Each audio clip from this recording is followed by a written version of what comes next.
के मूल ज्ञान का प्रचार होने जा रहा है। बहुत बड़े भाग हैं उन जीवों के जो इस मूल ज्ञान को अपने पूरे जीवन काल में एक बार भी सुन पाते हैं, और उससे भी बड़े भाग होते हैं उन जीवों के जो इस मूल ज्ञान को थोड़ा सा भी समझ पाते हैं। क्योंकि जैसे ही थोड़ा सा समझ जाएंगे तो उनका विवेक जाग जाएगा, उसके बाद आगे से आगे बढ़ते ही जाएंगे, और मालिक की कृपा होगी तो ये पूरा मूल ज्ञान एक एक बात उनके समझ में आएगी और वो एक विवेकी हंस हो जाएंगे। लेकिन ये होता तब है जब आपके जीवन में कोई भेदी गुरु आता है, आत्मज्ञानी गुरु आता है, परमात्मा की दया से आता है। नहीं तो जन्मों जन्म बीत जाएंगे, आपकी मुक्ति नहीं हो सकती। परमात्मा सदा आपके अंग संग है, परमात्मा सदा आपके अंग संग था, है और रहेगा, लेकिन फिर भी आज तक आपकी मुक्ति नहीं हो पाई। आज भी यहीं बैठे हुए हैं, कारण क्या है कि परमात्मा तो अंग संग था, लेकिन जीवन में कोई वेदी गुरु नहीं था। तो परमात्मा तो सदा से ही है आपके पास, लेकिन मुक्ति नहीं हो पाई। मुक्ति कब होगी? जब भेदी गुरु तुम्हारे जीवन में आ जाएगा। इसलिए कबीर साहब ने गुरु को परमात्मा से भी बड़ा बताया है। क्या कहते हैं? गुरु गोविंद दोनों खड़े और ताके लागू पाए, बलिहारी गुरु आपने गोविंदियो बताए। यानी जो परमात्मा हमेशा से तुम्हारे पास था, वो तुम्हारे पास होता हुआ भी तुम्हारा कुछ भला नहीं कर पा रहा है, वरना अब तक मुक्ति दे दी होती उसने। हाँ, अब तुम्हारे जीवन में गुरु आ गया, अब समझ लो कि परमात्मा ने तुम्हारा भला कर दिया है, अब मालिक की दया हो गई है।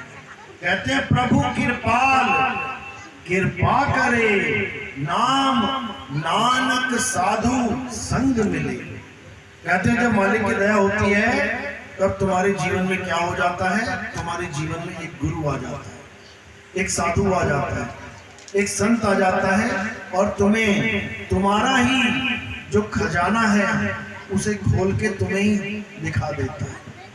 तुम्हारा खजाना तुम्हें ही दे देता है, तुम्हारा परमात्मा तुम्हारे ही पास रखा देता है। तब समझो कि अब तुम्हारा जन्म मरण खत्म होगा। तो सत्संग शुरू करने से पहले परम पिता परमात्मा के नाम पे जयकारा लगाएंगे और फिर सत्संग शुरू करेंगे। बोलिए परम पिता परमात्मा की, सतगुरु बंदी छोड़ कबीर साहेब की, सतगुरु मदन पति साहेब की जय, दीवान जवाहर पति साहेब की जय, सतगुरु राम सेवक साहेब की जय, सतगुरु वैरागपति साहेब की जय, कलीनापुर धाम की जय, सभी संतों की जय, सभी भक्तों की जय, इस गांव नगर बस्ती की जय, आज के आनंद की जय, सकल हंस को बंदगी साहेब तो जैसा कि मैंने बताया कि परमात्मा हमारे पास होता हुआ भी दूर है, हमारे पास होता हुआ भी इतना दूर है कि जन्मों जन्म बीत जाएंगे, वो फिर भी मिलने वाला नहीं है। कितना दूर है? जितना दूध से दही दूर है, दही से मक्खन दूर है, और मक्खन से घी दूर है, इतना ही दूर परमात्मा आपसे। कोई दूध को अपने पास रखे है और उसे घी बनाना नहीं आता, तो कितना साल, कितने महीने लगेंगे उसको, कितना समय लगेगा घी बनाने में? पूरा जन्म बीत जाएगा। जब आता ही तो क्या बनाएगा? पूरा जन्म बीत जाएगा। यानी कितनी दूर हो गया दूध से घी? पूरा जन्म लग गया तब भी घी ना बना, इतना दूर है। और कहने को है कहाँ? दूध में ही है, दूध में ही एक एक कण में घी छुपा हुआ है। लेकिन गुरु नहीं है तो पूरा जन्म निकल गया, दूध से घी ना बन पाया। इतना दूर है परमात्मा। और जब पता लग गया कि कैसे बनता है, घी बना के रख दिया। यानी तुम्हारा ही परमात्मा तुम्हारे पास आ जाएगा, जो आज तक नहीं आ पाया। अगर तुम्हारे जीवन में वेदी गुरु आ जाए तो क्या कह रहे हैं? कह रहे हैं कोटि जन्म का पंथ था, यानी करोड़ों जन्म बीत जाते तब भी ना मिलता, वो वस्तु तब भी नहीं समझ में आती, वो वस्तु तब भी प्राप्त नहीं होती, क्योंकि वेदी गुरु नहीं है। तो कह रहे हैं वस्तु कहीं ढूंढे कहीं कैसे लागे हाथ, और गुप्त वस्तु तब मिले भेदी लीजिए साथ। और भेदी लीना साथ में दीनी वस्तु रखाए, कोटि जन्म का पंथ था पल में पहुंचा जा। कहते करोड़ों जन्म बीत भी चुके हैं और करोड़ों जन्म और बीत भी जाएंगे, लेकिन तुम्हें परमात्मा मिलने वाला नहीं है। क्यों? क्योंकि वेदी गुरु ही नहीं है जीवन में। अब वेदी गुरु क्या करता है? वेदी गुरु कोई मंत्र देता है क्या? वेदी गुरु क्या कोई मूर्ति पूजा करवाता है क्या? वेदी गुरु क्या कोई हवन यज्ञ पूजा पाठ जप करवाता है क्या? वेदी गुरु क्या आरती चौका करवाता है क्या? वेदी गुरु क्या चलावा चौका करके मुक्ति कराएगा तुम्हारी क्या? बिल्कुल नहीं। वेदी गुरु क्या करेगा? वेदी गुरु तुम्हें तुम्हारे परमात्मा का भेद बता देगा, और वो परमात्मा का भेद तो बताएगा ही, साथ के साथ जो तुम्हारे जीवन में जो तुम असत्य ग्रहण करके बैठे हो उसको छुड़वा भी देगा। तो कह रहे हैं सोई गुरु पूरा कहावे, जो दो अक्षर का भेद बतावे, एक छुड़ावे एक लखावे, तब प्राणी निज घर को जावे। कहते जब वेदी गुरु आ गया जीवन में, अब वो क्या करेगा? एक छुड़ावे, जो अज्ञान तुम्हें परमात्मा के नाम पे दिया गया है।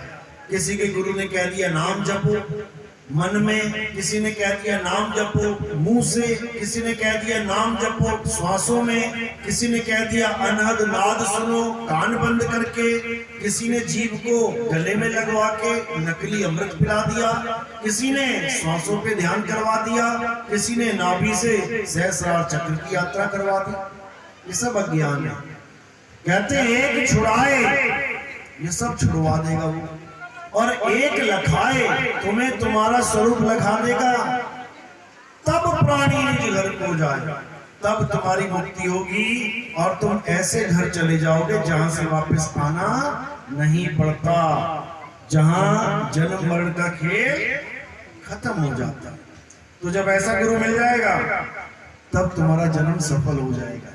तो साहिब इसी गुरु की महिमा गाते हुए कह रहे हैं गुरु को कीजिए दंडवत और कोटि कोटि प्रणाम, कीट न जाने भृंग को गुरु कर ले आप समान। कीट भृंग को नहीं जानता।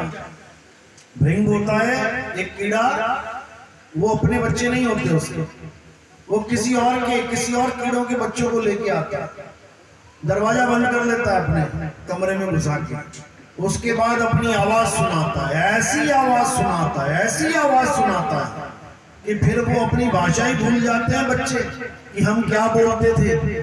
फिर वो केवल भृंगी की ही भाषा बोलते हैं, यानी वो उनका स्वरूप ही बदल देता है। कागा से हंसा बना देता है, आम कीट से भृंगी बना देता है। तो इसी प्रकार जब आप वेदी गुरु की शरण में जाते हैं तो वेदी गुरु क्या करता है? तुम्हारा स्वरूप बदल देता है। कैसे? आज तक जो तुम अपने आप को आदमी, औरत, बच्चा, बूढ़ा, जवान मान के बैठे हो, वो तुम्हारी हस्ती बदल देगा। वो ये आदमी औरत वाला खेल ही खत्म कर देगा। ना कोई आदमी ना कोई औरत, तो फिर हम क्या हैं? आत्मा। वो हमें आत्म तत्व का लखाव कराएगा, वो हमें आत्म ज्ञान से परिचित करवाएगा, और एक बार आत्म ज्ञान हो जाने पर दोबारा कभी कोई अज्ञान को प्राप्त नहीं करेगा। सदा सदा के लिए आत्मा में स्थित हो जाएंगे, सदा सदा के लिए अपने स्वरूप में स्थित हो जाएंगे। इसी स्वरूप को परमात्मा बोला गया है। इसीलिए संत कहते हैं आत्मा सो परमात्मा। लेकिन आत्मा का भी ज्ञान कहाँ हो पा रहा है? अपने आप को जीव बना, जीव मान के बैठा हुआ है। अपने आप को आदमी औरत मान के बैठा हुआ, कल्याण कैसे होगा? नहीं होगा। जब तक अपने आप को ये हाड़ मांस, ये खाल बाल चाम ये मानते रहोगे, तब तक जन्म मरण में फंसे रहोगे। कारण क्या है? क्योंकि आसक्ति हो जाती है। इस शरीर से इतना मोह हो जाता है कि जब छूटने वाला होता है तो इतना ज्यादा भय लगता है शरीर का छूटने का, इतना डर लगता है कि ये जीवात्मा अपनी पूरी ताकत झोंक देती है इस शरीर को जिंदा रखने में। लेकिन दुर्भाग्य है कि शरीर तो सदा जिंदा रह नहीं सकता, तो वो किसको जिंदा कर देती है? सूक्ष्म शरीर। ये शरीर छूटा तो दूसरा शरीर पकड़ लेती है। कौन सा? सूक्ष्म शरीर। उसी सूक्ष्म शरीर में यमराज मिलता है, उसी सूक्ष्म शरीर में यमदूत मिलते हैं, कोड़े मार मार के ले जाते हैं।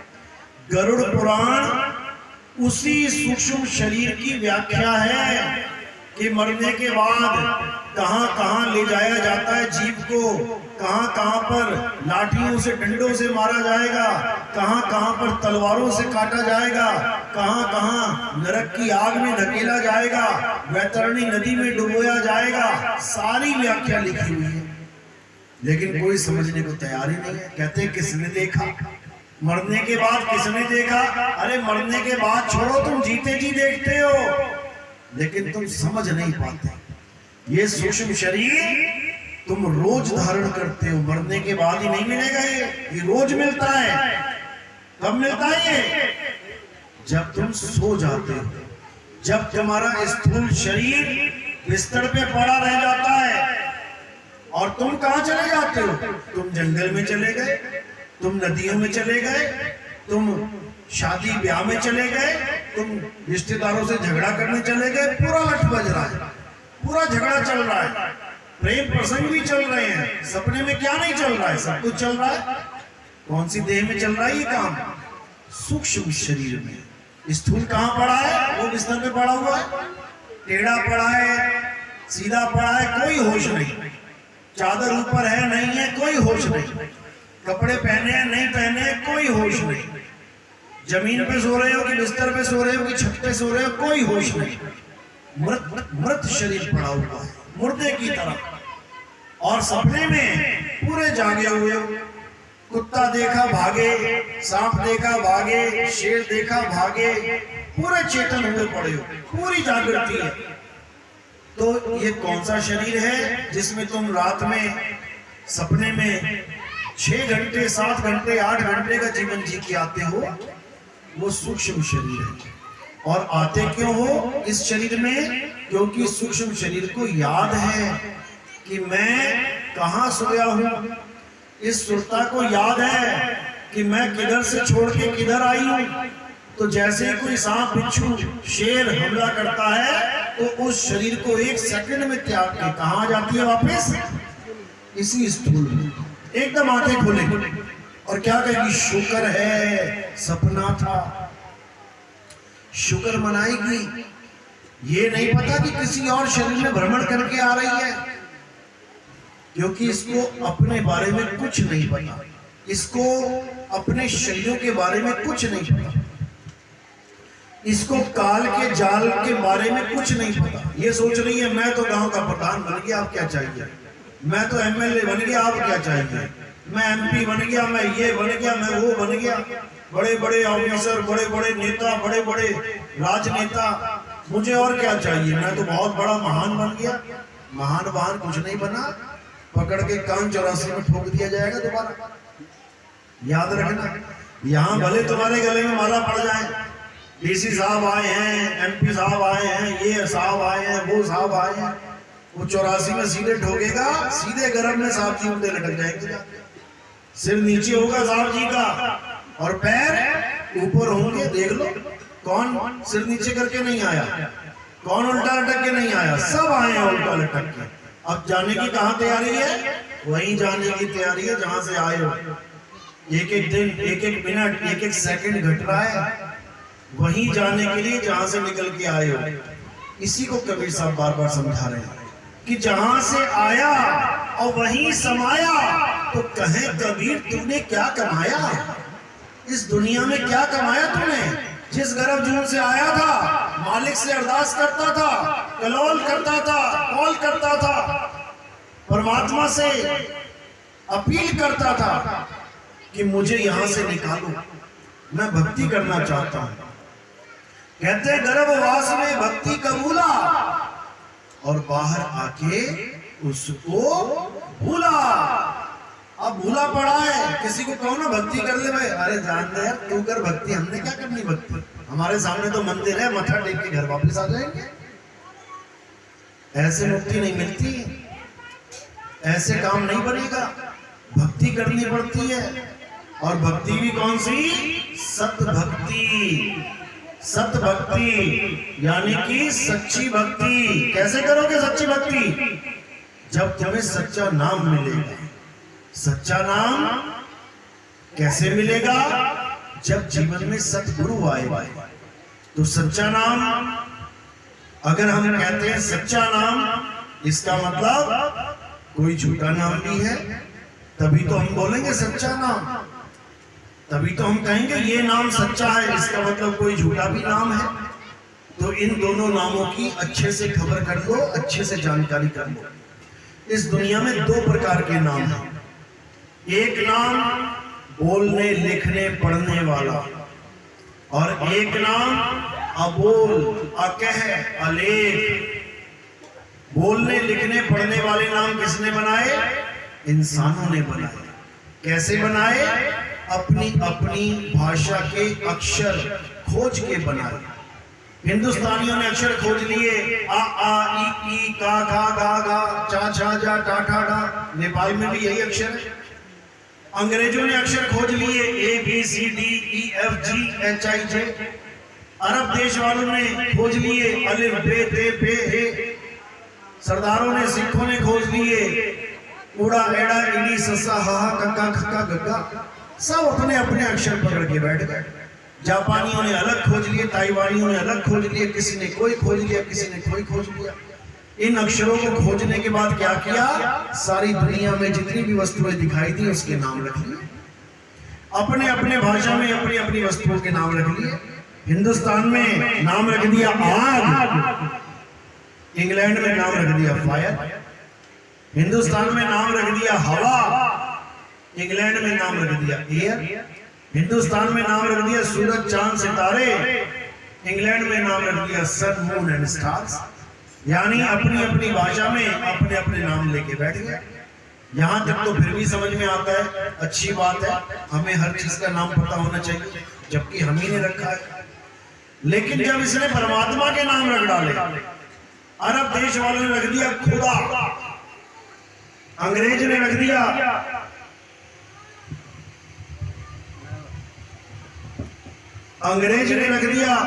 गॉड, हिंदुस्तान में हिंदी भाषा में रख दिया परमेश्वर, सिखों ने रख दिया वाहिगुरु, अकाल पुरख। जब ये नाम रख दिए गए तब इन नामों के पीछे झगड़ा होने लग गया। कोई झगड़ा नहीं करेगा इस पानी के इतने नाम क्यों रखे, जल, वाटर, नीर, तोय, पानी, कोई झगड़ा नहीं है। कोई झगड़ा नहीं है। कमल के इतने सारे नाम क्यों रख दिए, जलज, पंकज, नीरज, सरोज, कोई झगड़ा नहीं है। कोई झगड़ा नहीं है। सूरज के इतने नाम क्यों रख दिए, सन, सूर्य, दिवाकर, दिनकर, सूरज, अलग अलग नाम रख दिए, भानु, कोई झगड़ा नहीं है।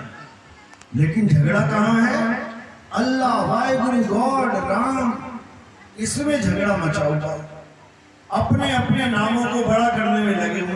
तेरा अल्लाह छोटा, मेरा राम बड़ा, तेरा वाहिगुरु छोटा, मेरा अल्लाह बड़ा, तेरा राम छोटा, मेरा गॉड बड़ा। अब इनको पूछो, चलो अपने अपने भगवान को बुला के दिखाओ जरा, चारों को बुलाओ, चारों खड़े हो जाए, अभी लंबाई नाप लेंगे कौन बड़ा कौन छोटा। भाई बड़ा छोटा का क्या मतलब होता है? लंबाई होती है बड़े छोटी। मेरा बेटा बड़ा, या उम्र बड़ी होगी, लंबाई बड़ी होगी। ये देखने में तो बड़ा है, उम्र छोटी है। तो बड़ा छोटा कहाँ होता है? या तो उम्र में या लंबाई में। ठीक है, तुम खड़ा करो सामने, देख लेते हैं काली दाढ़ी किसकी है, सफेद दाढ़ी किसकी है। सफेद वाला बड़ा होगा।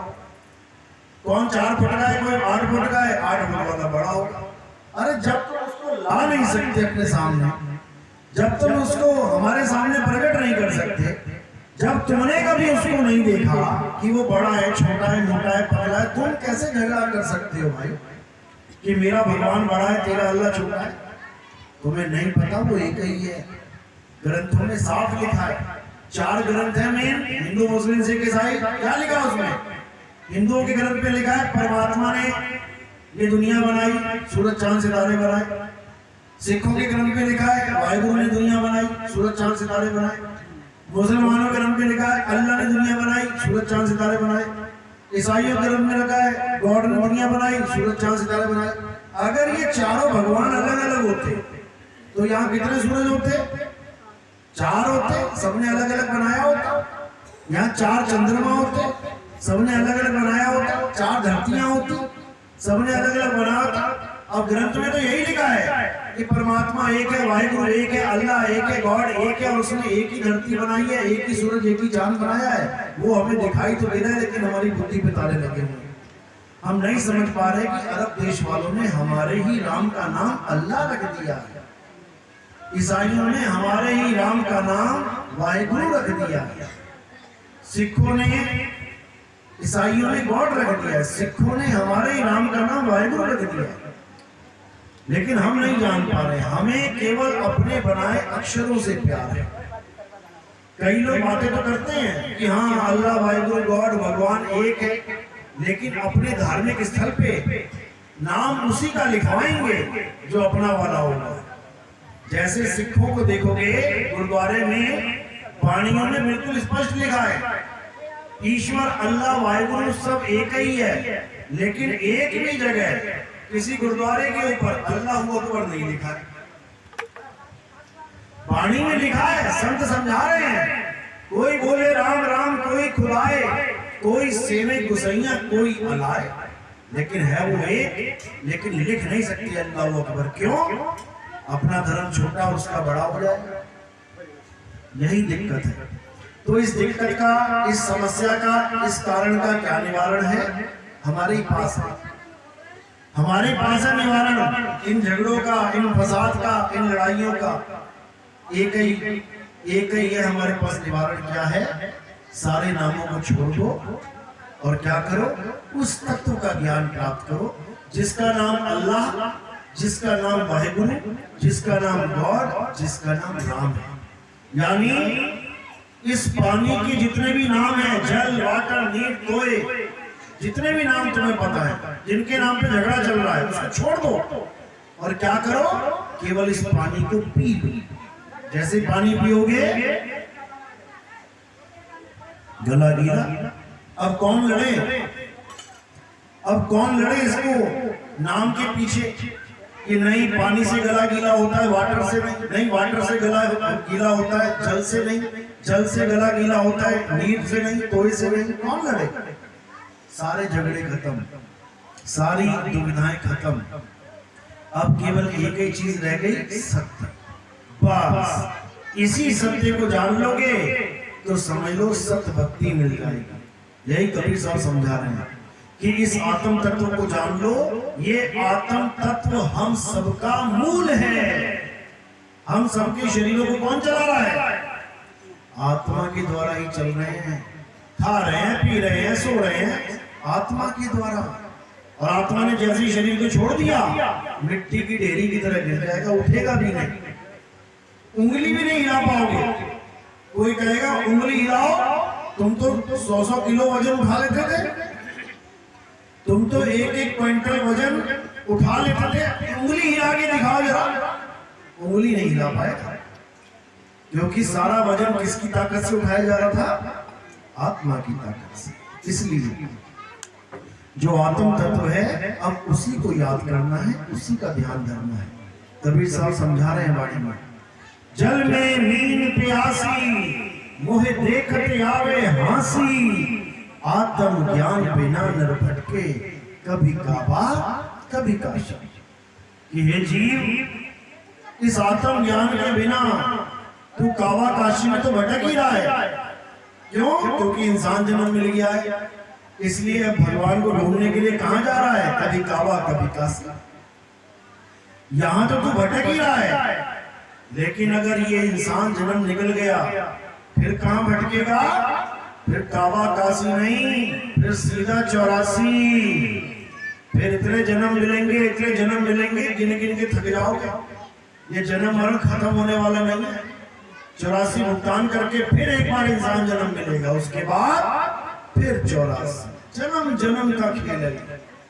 तो इसीलिए कह रहे हैं कि अब सदगुरु, अब हमें वो ज्ञान दे दो जिससे हमारा कल्याण हो, जिससे हमारी मुक्ति हो। नहीं तो ऐसे ही 84 में जाके देखो सत्संग में परेशान कर रहा है 84 में।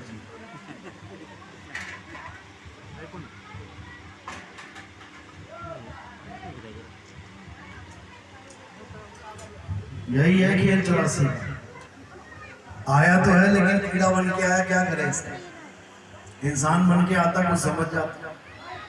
तो इसलिए 84 का खेल बहुत खतरनाक है। 84 से खतरनाक और कोई खेल नहीं। 184 भटक के पांव पे अटके आए और अब की पासा ना पड़ा तो फिर 84 जाए। ये कुत्ता बिल्ली हाथी घोड़ा सांप बिच्छू मगरमच्छ, ये घड़ियाल, ये सब बनने के बाद एक बार इंसान जन्म मिला, और इस एक बार के इंसान जन्म में अगर तुम नहीं जागे, अगर तुम नहीं जागे तो हालत खराब हो जाएगी। तो यही संतों का काम है, तुम्हें जगाना। अरे मैं कहता हूं जागत रहियो और तू जाता है सोई रे, और तेरा मेरा मनवा कैसे एक होई रे। कहते मैं जगाने आया हूं तुझे, जाग जा, अपने स्वरूप को प्राप्त कर ले, इस काया माया में उलझ के मत रह जाना। लेकिन कौन जाग रहा है? कोई जागने की तैयारी नहीं है। कहते आएगी देखी जाएगी, आएगी देखी जाएगी क्या? फिर तो वो देखेगी तुम्हें, तुम तो रोते चिल्लाते गिड़गिड़ाते रह जाओगे। जब मौत आएगी बड़े बड़ों के पैर कांप जाते हैं, अभी पता नहीं है तुम्हें। हिम्मत करके लोग जहर खा लेते हैं, हिम्मत करके फांसी लगा लेते हैं, हिम्मत करके नदी में कूद जाते हैं, लेकिन उसके बाद बचाओ बचाओ भी 10 गुना स्पीड से बोलते हैं, बचाओ बचाओ बचाओ। क्यों? इस मन ने डुबकी तो लगवा दी, लेकिन शरीर छोड़ना इतना आसान नहीं। ये मरना इतना आसान नहीं है, हालत खराब हो जाएगी। लेकिन अगर मरने का सही तरीका पता है फिर ये कुछ बिगाड़ भी नहीं सकते।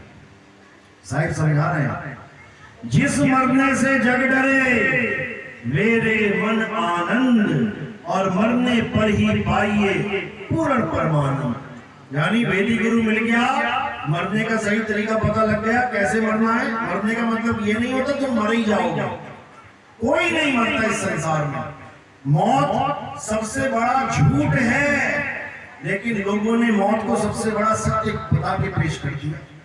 मौत सबसे बड़ा झूठ है, ये जीव कभी मरता ही नहीं, ये अविनाशी है। लेकिन इसको कौन समझाए? तो कह रहे हैं ईश्वर अंश जीव अविनाशी। देखो बोल भी दिया कि ईश्वर अंश जीव अविनाशी, लेकिन कहां समझ रहा है कोई? अविनाशी जीव मरने जन्मने में फंसा पड़ा है, क्योंकि अपने आप को शरीर मान रहा। इसलिए कबीर साहब समझाए जब तक ये जीव अपने असली स्वरूप को नहीं जान लेता, अपने अविनाशी स्वरूप को नहीं जान लेता, तब तक इसका कल्याण होने वाला नहीं है। समझ लो। तो कैसे जागेगा, कैसे जानेगा अपना स्वरूप? भेदी गुरु से, आत्मज्ञानी गुरु से। तो आत्मज्ञानी गुरु क्या करेगा? आत्मज्ञानी गुरु से उसका स्वरूप लखाएगा, उसको ऐसा शब्द देगा जो बोलने लिखने पढ़ने में नहीं आता, उसको ऐसा शब्द देगा जो इंसानों के बनाए हुए शब्द नहीं है, उसको ऐसा शब्द लखाएगा जो अजन्मा है, नित्य है, शाश्वत है, अचल है, अडोल है, अबोल है, उस शब्द की महिमा गवाएगा और उसका ध्यान उसी शब्द में स्थिर कर देगा। क्योंकि संसार में जो ध्यान फंसा हुआ है, ये सूरत फंसी हुई है, यही असली कारण है भटकाव का, यही असली कारण है 84 में जाने का। इस कारण का ही निवारण कर देगा। तो कह रहे हैं सूरत फंसी संसार में, ता से पड़ गई दूर, और सूरत बांध स्थिर करो, आठों पहर हुजूर। आठों पहर 24 घंटे बस एक ही नाम सिमरन चलेगा और कोई नहीं। कौन सा नाम? तेरा एक नाम तारे संसार। पूरे संसार को वो एक नाम तार देगा। लेकिन वो हिंदी, पंजाबी, उर्दू, फारसी का नाम नहीं है। वो श्वासों पे लेने वाला सुहंग सुहंग अजपा जाप नहीं है। वो कानों में उंगलियां डाल के अनहद नाथ को सुनने वाला जाप नहीं है। वो इन तीनों से न्यारा है। जाप मरे, अजपा मरे, अनहद भी मर जाए, और सूरत समाए शब्द में, हवा को काल ना खाए। जब सूरत उस शब्द में समाएगी तो ये अपने स्वरूप को प्राप्त करेगी। उसके बाद जय जयकार होगी सदा सदा के लिए। ये जीव अपने इस नाशवान शरीर को छोड़ के अविनाशी स्वरूप को जान लेगा। उसके बाद ना कहीं आना, ना कहीं जाना, आपे में आप समाना।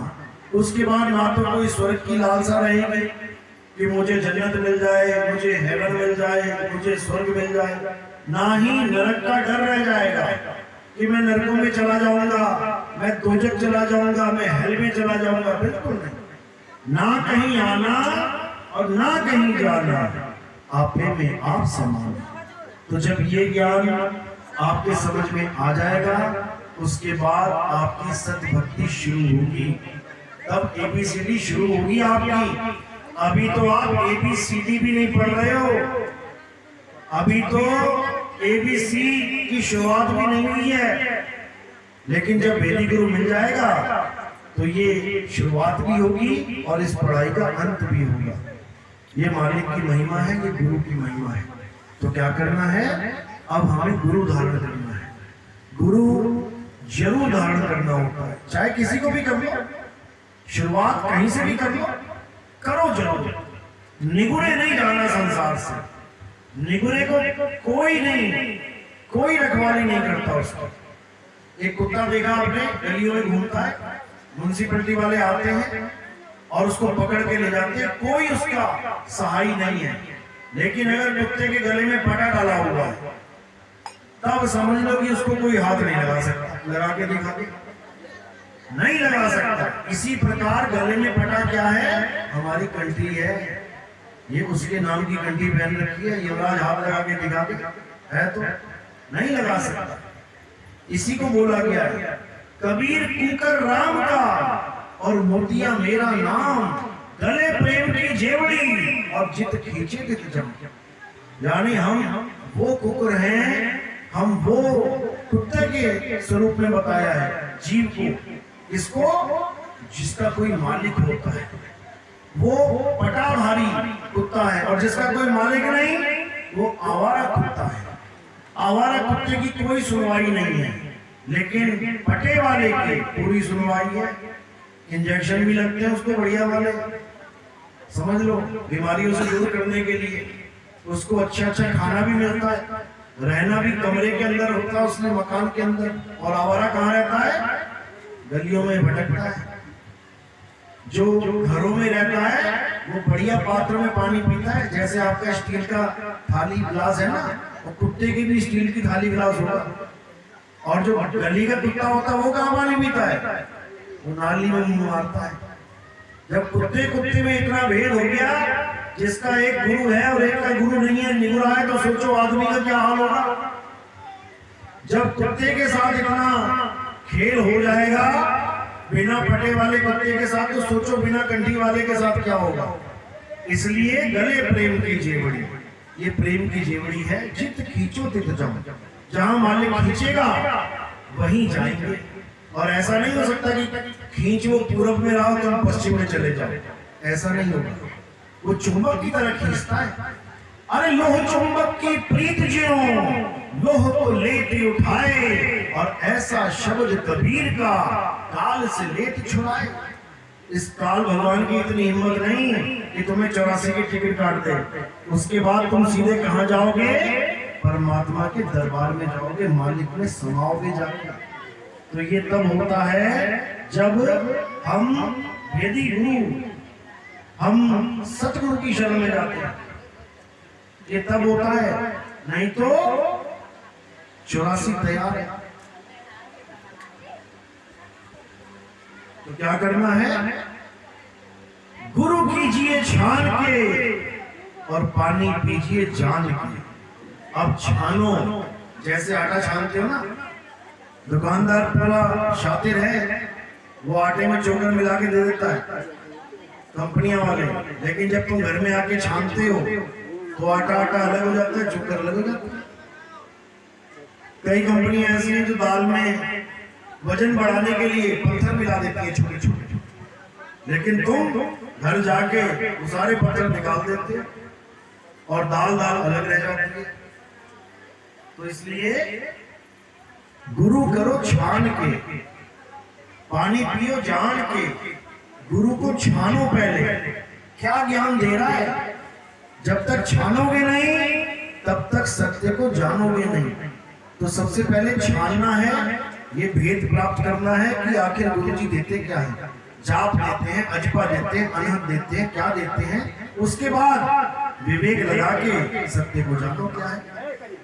अगर अधूरा नाम देते हैं तो आगे बढ़ जाओ, और अगर पूरा नाम मिल गया तो सरेंडर कर दो, फिर तो सीधे सरेंडर करो, शरणागत हो जाओ, फिर मालिक अपने आप बचाएगा।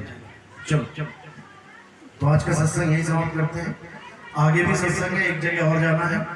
तो आज का सत्संग जो मैंने किया है, अरदास करेंगे मालिक से कि कोई ना कोई बात आपको जरूर समझ में आए, ताकि आपका विवेक आज से जागना शुरू हो जाए। हमारे सत्संग YouTube चैनल पे आते हैं, कहत कबीर सुनो भाई साधो नितिन दास, आप ये लिखेंगे आ जाएंगे, या फिर नितिन दास के सत्संग ये लिखेंगे आ जाएंगे। ध्यान से सुनते जाना, प्रेम से समझते जाना, बिना पक्षपात किए सत्य सत्य का निबिड़ा करते जाना, कल्याण हो जाएगा।